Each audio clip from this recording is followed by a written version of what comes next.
And also remember that in Arabic language, these root letters, from them comes a main word, which is known as masdar. Alright? Inshallah, we can do all of these details later as well. But for now, whatever you understand, take it. You don't understand, ignore it. Okay? But those of you who are interested, write it down for yourselves. Alright? So, from the root letters, you get a main word which is known as a masdar. Alright? And from a masdar, you get many other words as well. If you want to correctly understand the meaning of a word, then what do? You look at all the related words as well.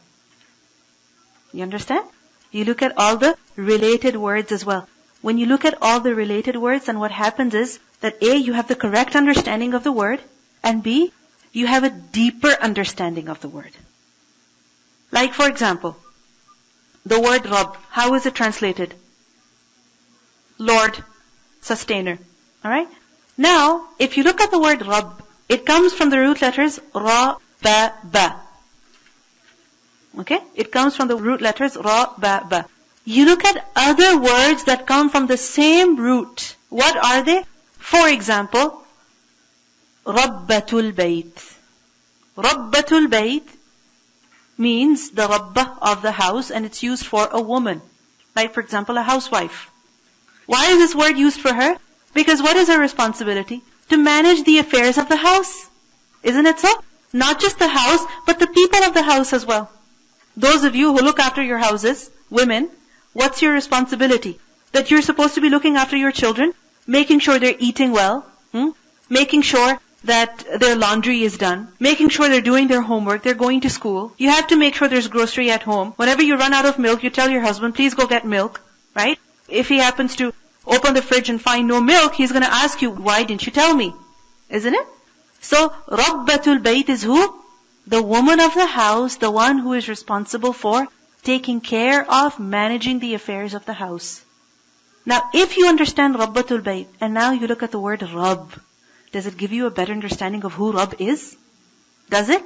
That Rabbul Alameen, Lord of the worlds. Who is He? The sustainer, the provider, the creator, the caretaker of what? Of the worlds. That He doesn't just create, but rather He creates and looks after as well. And then He nurtures as well. He causes to grow as well. So this is the benefit of knowing the root letters. You understand? What are the two benefits that I've told you? A, it helps you to identify the meaning of the word. And secondly, it helps you better understand the word, go deeper into the meaning. Alright? Because the Arabic language is a very rich language. It's a very meaningful language. Yesterday we learned that Allah subhanahu wa ta'ala sent down the Quran in bilisanin arabiyyin mubin. Allah sent down the Quran in the clear Arabic language. He could have sent down the Quran in some other language as well. But why is it that Allah subhanahu wa ta'ala chose the Arabic language? Because it is mubin, it is clear.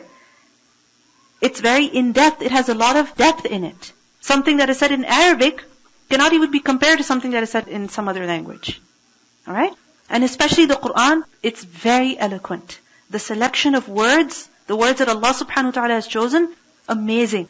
So to appreciate the miracle of the Quran, to appreciate the beauty of the Quran, it's necessary for us that we go deeper into the words. And in order to do that, the first step is to know the root letters.